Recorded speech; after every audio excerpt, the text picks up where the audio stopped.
Halo teman-teman semuanya, selamat datang di Praktikum Manajemen Proyek Teknologi Informasi. Aku Dianggra Nika Putri dari SI 18. Di sini kita bakal bahas modul 7, yaitu modul tentang Multiple Project Environment. Nah, apa sih Multiple Project Environment tuh? Kalau dari pengertiannya di bahasa Indonesia ini adalah manajemen multi proyek atau MPM. Merupakan kegiatan mengelola lingkungan di mana orang-orang mengerjakan beberapa proyek secara bersamaan atau simultaneously. Nah, maksudnya apa? Jadi ketika kalian itu menjadi project manager, nah kalian itu kan pasti mempunyai klien dan kliennya itu pasti projectnya beda-beda gitu kan. Ada banyak gitu. Misalkan kalian di sebuah konsultan, terus kalian menjadi orang project manager.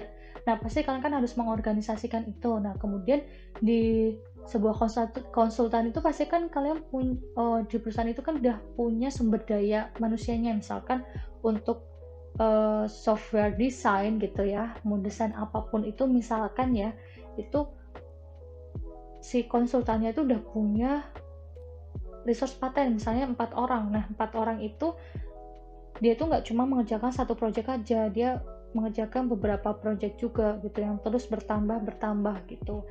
Nah, ketika kita itu bekerja dalam lingkungan yang seperti itu, maka kita tuh harus mengatur atau memanajemen dan harus berurusan dengan proyek yang paralel dengan tenggat waktu dan ukuran yang berbeda tetapi dengan kumpulan sumber daya bersama. Nah, oleh karena itu adanya multiple project environment seperti itu. Nah, kalau kita ilustrasikan itu ya, multiple project environment tuh kayak gini. Jadi, kita kan pasti kalau punya project yang berbeda-beda itu pasti filenya juga beda-beda gitu kan. Misalkan di project 1, project 2, project 3, project 4. Nah, di multiple project environment itu kita itu akan mengintegrasikan subproject ini akan dimonitoring dalam satu single screen gitu atau satu single file gitu. Misalkan namanya master schedule ini. Jadi si master schedule ini dia akan mengintegrasikan semuanya ini, project-project ini akan diinsert ke master schedule ini. Jadi bisa termonitoring semua dalam satu single screen gitu. Jadi lebih memudahkan dan lebih ada transparansinya. Nah, itu merupakan ilustrasi multiple project environment gitu. Nah, kalau diimplementasiin kayak gini, misalkan nih ada file master schedule-nya untuk menjadi masternya, file masternya, terus di sini ada sub project-nya, misalkan ada automation machine design, terus ada software design, ada user experience design, ada user interface design, kayak gini. Nah, terus tadi kita udah sempat singgung resource pool namanya ya, kalau sumber daya manusia yang sama. Terus di sini resource pool-nya ini bakal dijadikan file terpisah gitu. Dia tidak memiliki task schedule gitu. Tapi resource pool ini sumber dayanya bisa digunakan untuk bersama-sama dengan project yang lainnya kayak gitu. Nah, kegunaannya adalah tentu saja untuk mengatur resource atau sumber daya pada file tersebut. Jadi memang khusus untuk mengatur sumber daya gitu. Nanti disetting di jenis sheet-nya kayak gitu. Nah, ini ilustrasinya kayak gini dia. Tadi kan kita udah tahu ya, paham ilustrasi master schedule ini. Nah, kemudian di sini dipisah lagi nih untuk sumber dayanya sendiri gitu. Jadi, nanti si file resource pool-nya ini bakal sharing sumber dayanya ke subproject ini. Nah, ketika kita sharing gitu ya, sharing sumber dayanya ke subproject ini bakal terrefleksi juga ke master schedule. Begitu pula ketika ada subproject di sini yang diganti, maka juga akan terrefleksi ke master schedule. Dan master schedule ini misalkan ada yang diganti juga akan terrefleksi ke project-project ini. Jadi subproject ini juga bakal keganti. Jadi dia itu lebih transparansi gitu dan lebih otomatis gitu. Nah, itu ilustrasi resource pool, master schedule beserta subproject-nya. Nah, langkah implementasi. Oke. Langsung aja. Langkah yang pertama kita pastinya tentu saja kita membuat subproject. Misalkan ini contohnya kita membuat 4 subproject. Ya, langsung aja. Oke. Kita blank project, terus kita save as. Kita simpan di folder master schedule. Di sini aku simpannya di folder master schedule, terserah teman-teman nanti ya. Terus di sini kita save. Nah, di sini karena kita itu kan mau istilahnya mengotomatisasi gitu ya. Nah, itu maka di sini juga tasknya ini kita bakal setting auto scheduled. Oke, kayak gini. Terus di sini misalkan desain gitu, task namanya desain berapa minggu, misal 2 minggu gitu ya, 2 weeks. Oke, terus kita save. Oke, kayak gini udah. Terus kita buat project yang kedua, ada software design. Oke, terus kita save. Oke, sorry, kita new, terus kita blank project lagi, terus kita save as,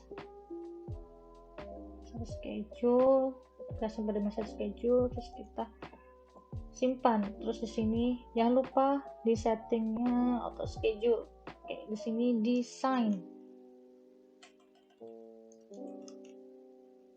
Oke, di sini 2 weeks juga ya. Oke, terus kita save. Kita buat file baru lagi, yaitu yang ketiga subprojectnya namanya user experience design. Oke, kita buat lagi, kita save as ke folder yang tadi juga sama. Kita save, terus di sini kita kasih tasknya namanya misalkan design gitu ya. Terus di sini 2 weeks. Oke, jangan lupa di sini kalau masih manual, oke aku auto schedule. Ini aku ganti auto schedule. Oke, kayak gini. Udah, kita save. Terus yang terakhir kita akan membuat subproject user interface design. Oke, kita new, kita blank project, kita save di master schedule. Sorry, salah. Folder master schedule kita save. Oke. Di sini kita ganti menjadi auto schedule, tasknya design 2 weeks. Oke, kita save. Oke, langkah pertama sudah selesai, kita udah membuat subprojectnya. Nah, langkah yang kedua ini kita bakal buat file master schedule. Oke, kita klik new. Oke, di sini kita setting auto schedule. Oke, udah auto schedule di sini. Nah, di sini kita akan merangkum gitu ya. Caranya adalah kita ke menu ke menu format, terus di sini kalian klik project summary text. Nah, kayak gini. Oke. Terus di sini kita bakal insert tuh si file-file ini, file automation design, software design, user experience design, dan user interface design. Nah, di sini kita akan insert. Caranya kita ke menu tab project, terus klik sub project, kemudian kita insert di next row-nya, atau kita juga bisa insert langsung. Saat tadi yang belum 3 ke bawah ini ya, terus kita langsung select semuanya, langsung kita insert. Nah, udah berhasil. Ini kita save as namanya master schedule filenya. Oke.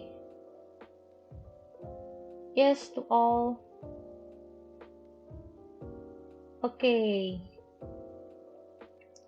Oke, sudah termonitoring di sini ya semuanya ya, sudah terintegrasi, sudah diinsert di sini. Nah, di sini ada pad-nya, dia menandakan bahwa si automation machine design ini berisi di alokasinya filenya itu ada di D master schedule. Tuh. Oke, kalau sudah, kita kan di sini namanya kebetulan sama semua nih, desain gitu kan.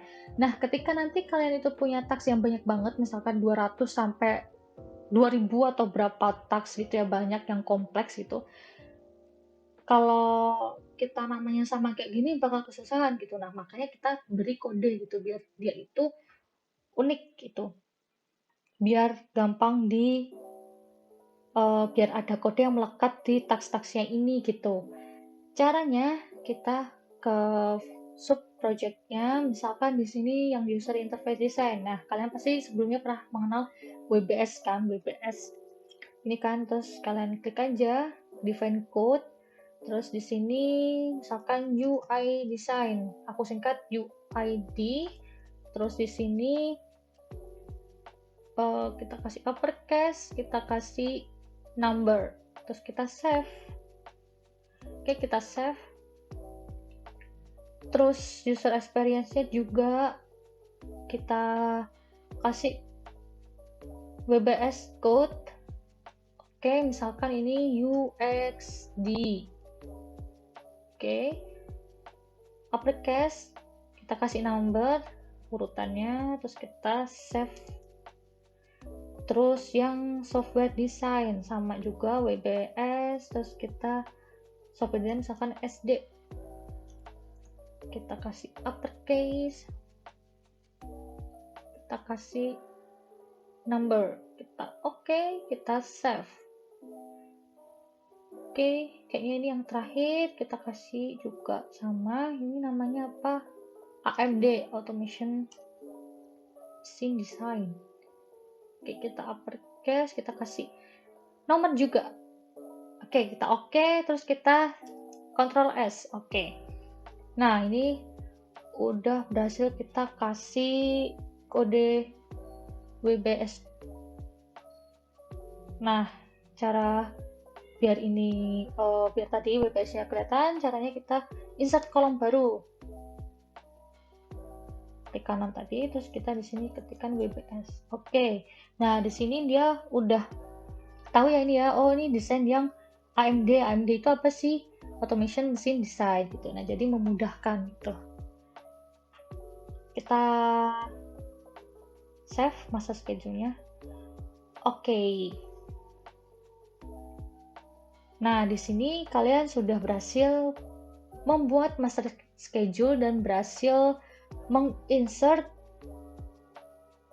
si project-project ini ke master schedule, yaitu langkah 3. Nah, selanjutnya adalah langkah keempat. Nah, untuk langkah keempat ini akan dijelaskan di part selanjutnya. Terima kasih.